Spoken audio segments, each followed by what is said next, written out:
Nous devons aider le continent africain. To live with us, the European dream. Good friend of Taiwan. Europe Matin. La revue de presse internationale sur Europe 1. Nous sommes d'abord en Belgique ce matin. Bonjour Laura Vannerberg. Bonjour. À la une de la presse belge.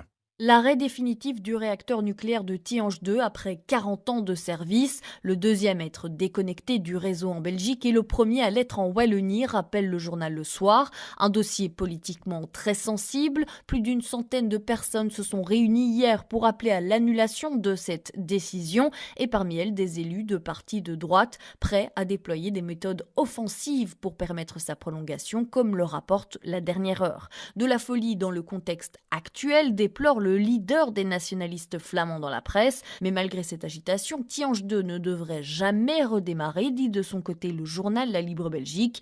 Et pour cause, Engie travaille sur cet arrêt depuis des années, ce qui le rend inévitable d'après l'entreprise. Nous sommes maintenant en Israël avec vous, Ariane Ménage. De quoi traitent ce matin les journaux israéliens ?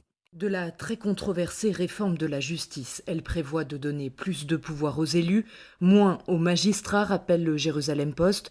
Elle permettrait aussi à la coalition au pouvoir d'ignorer les décisions de la Cour suprême, donc bouleverserait l'équilibre du système démocratique israélien.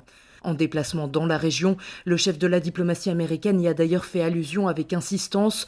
En Israël, Blinken donne à Netanyahou une leçon de démocratie, titre le quotidien de gauche Haaretz. Dans un geste plutôt rare, Anthony Blinken a aussi rencontré des acteurs de la société civile, relève le Yediot Aharonot.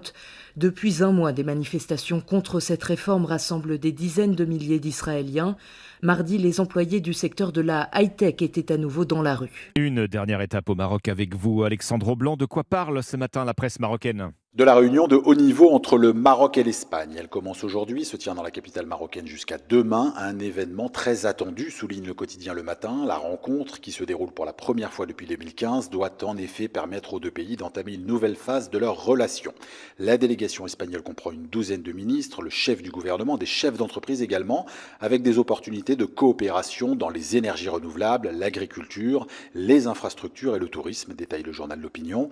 La presse qui évoque notamment la mise en place d'une ligne de crédit de 800 millions d'euros. Elle facilitera l'approvisionnement du Maroc sur le marché espagnol.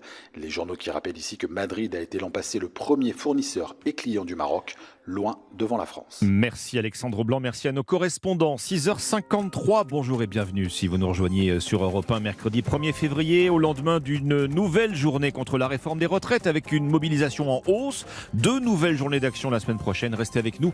Dans un instant, vous retrouvez Dimitri Pavlenko. À tout de suite.